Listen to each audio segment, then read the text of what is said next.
primary teacher from Kendriya Vidyalaya, Araria. In this video, we are going to continue the 17th chapter of class 4th Environmental Studies, Nandita in Mumbai. Next heading is water, water. मामी, सीमा and I. Nandita यहाँ क्या बता रही है? मामी, मेरी मामी जो है उनकी बेटी सीमा और मैं get up at 4 o'clock every morning and go to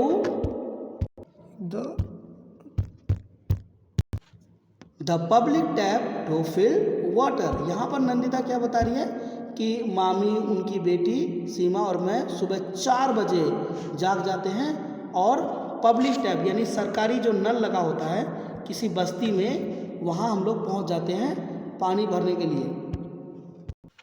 oh no, you won't believe how many fights there are for water. ओ नहीं, आप भरोसा नहीं कर सकते, यकीन नहीं होगा आपको कि वहाँ पर कितनी ज़्यादा लड़ाई होती है पानी भरने में. प्यारे बच्चों, जो स्लम एरिया होता है, शहर के अंदर जो बस्ती होती है, वहाँ पर पानी भरने के लिए एक ही नल होता है. और क्योंकि आपने अभी पीछे वीडियो में देखा था कि कैसा भीड़ भाड़ वाला वो एरिया था, छोटी छोटी झुग्गियाँ, छोटे छोटे घर और उसमें रहने वाले बहुत सारे लोग, तो उनकी पानी से संबंधित तो ज़रूरतें होंगी ना. और केवल एक ही टैप होता है तो वहाँ से पानी भरना बड़ा मुश्किल होता है, चैलेंजिंग होता है. इस वजह से वहाँ अक्सर लड़ाई झगड़े होते रहते हैं. अभी यहाँ पर एक इमेज हमारे इस बुक में दिया हुआ है, आप देखिए. इस इमेज से आपको क्या पता लग रहा है? यस, यहाँ पर देखिए पानी गिरा दिया इसका, ये फाइट हो रहा है पानी भरने में. ऐसा ही कुछ वहाँ पर नंदिता के साथ होता था उस बस्ती में जहाँ वो मामा जी के घर में रह रही थी. Next, if we are just a little late then we are not able to fill water for the day. आगे नंदिता क्या बता रही है? अगर हम थोड़ी सी भी देरी से पहुँचे, कहाँ पर? टैप पर, जहाँ से पानी भरा जाता है नल पर, तो हम लोग पूरे दिन के लिए पानी भर नहीं पाएंगे. क्यों? क्योंकि इतना ज़्यादा रश होता है और पानी भी लिमिटेड टाइम के लिए आता है, ऐसा नहीं कि पूरे दिन चलता रहता है. आगे नंदिता बताती है, there is no tap in our house in the village too. Nandita क्या बता रही है अपने गांव के बारे में कि मेरे गांव में, मेरे घर में भी टैप नहीं है. The pond in the village has water. यहाँ नंदिता क्या बता रही है कि हमारे गांव में टैप तो नहीं है, इस तरह का पब्लिक टैप, सरकारी नल तो नहीं है, लेकिन हमारे गांव में जो तालाब है वहाँ पर पानी है, हम लोग उस पानी का यूज़ करते हैं. It take 20 minutes to walk to it. और यहाँ नंदिता क्या बता रही है कि इस तालाब तक पहुँचने में हम लोगों को 20 मिनट्स लगते हैं, जहाँ से हम लोग पानी भरकर अपने घर के यूज़ के लिए लाते हैं. Next, in summer sometimes the water in the pond ड्राइज up. गर्मी के मौसम में नंदिता क्या बता रही है कि गर्मी के मौसम में कई बार क्या होता है कि वो जो पॉन्ड है हमारे घर से जहाँ हमें पहुँचने में 20 मिनट लगता है, वो सूख जाता है. In this picture you can see a pond full of water. Here is another pond without water, dried. You can see there is little bit of water, and in summer it will be fully dried.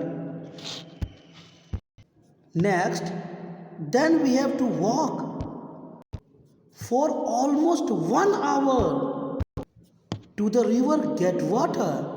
अब जब क्योंकि गर्मी आ जाती है तो आसपास का जो तालाब है वो सूख जाता है. तो आगे नंदिता क्या बताती है, जब ऐसा हो जाता है तो हम लोगों को लगभग 1 घंटा चलना पड़ता है. कहाँ के लिए? नदी तक पहुँचने के लिए, पानी लाने के लिए. क्योंकि पानी चाहिए, चाहे वो समर हो विंटर हो, पानी तो चाहिए ना. तो पानी लेने के लिए 1 घंटा चल कर जाना पड़ता है रिवर तक, तब वहाँ से पानी लाते थे वो. कहाँ? अपने गाँव में. But in the village there were no fights for water. लेकिन नंदिता क्या बता रही है कि हमारे गांव में ऐसा नहीं होता था कि पानी के लिए कोई झगड़ा हो, ऐसा जैसा कि यहाँ मुंबई में होता है वैसा वहाँ गांव में झगड़ा नहीं होता था। Next, in the street where mama lives there is a toilet at one end. जिस गली में मामा जी रहते थे उस गली के अंत में, आखिर में, कोने पर एक टॉयलेट है। Everyone in the street uses that toilet. वो जो टॉयलेट है, इकलौता टॉयलेट जो हमारी गली में है, उस गली में रहने वाले सभी लोग उसी टॉयलेट का यूज करते हैं। It is always very dirty and smells so bad.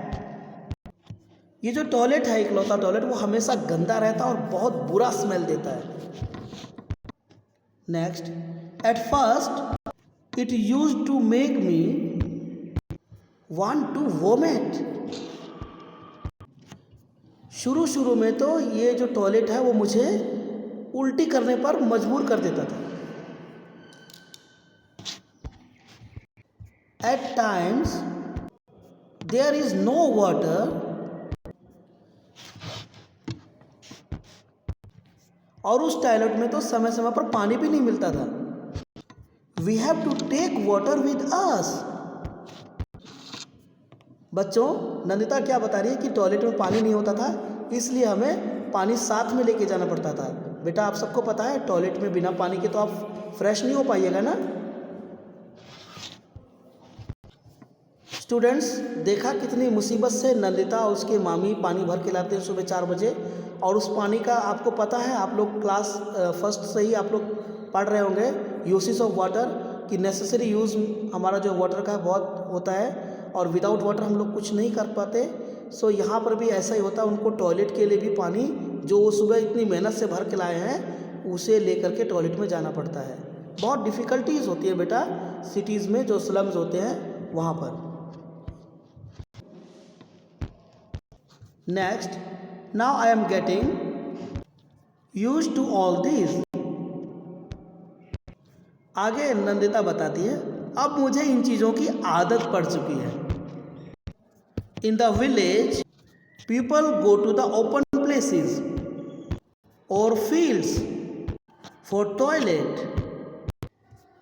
आगे नंदिता बताती है कि गांव के अंदर क्या होता है, लोग जो है वो टॉयलेट के लिए ओपन प्लेसेस, खुली जगह पर जाते हैं या तो खेतों में चले जाते हैं। बेटा, ये जो स्टोरी है आज से 15-20 साल पहले की है, बट अब सिनेरियो थोड़ा चेंज हुआ है। लोगों ने अपने घरों में टॉयलेट्स बनाए हैं। अब लोग बहुत कम जगह पर खुले में शौच जाते हैं। वैसे जाना नहीं चाहिए, ये हमारे इन्वायरमेंट को ख़राब करता है और गंदगी फैलाता है। सो आप लोग प्लीज़, ऐसा अगर कोई करता है तो उन्हें समझाएंगे कि आप ओपन प्लेसेस में या फील्ड्स में नहीं जाएंगे, बल्कि आप लोग अपने घर में टॉयलेट्स बनाइए और उसका यूज़ कीजिए ताकि साफ सफाई रह सके। नेक्स्ट देखते बेटा, then man and women go to different places. आगे नंदिता बताती है क्योंकि वो लोग फील्ड्स में जाते हैं, खुले मैदान में जाते हैं, बट मैन और वुमेन, महिलाएं अलग तरफ जाएंगी और पुरुष अलग, उनका एरिया बना होता था कि उधर पुरुष जाएंगे और इधर महिलाएं जाएंगी। देखिए, ये भी आप लोग समझ पाएंगे कितना डिफ़िकल्टी होता था कि उनका एरिया अलग बटा हुआ, उधर ही जा कर के उनको टॉयलेट या फ्रेश होना है।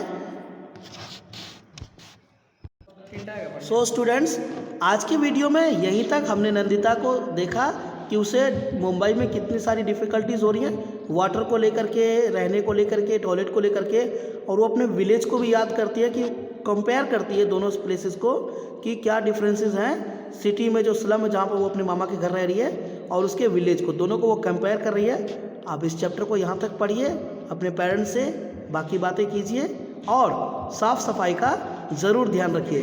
Thank you very much.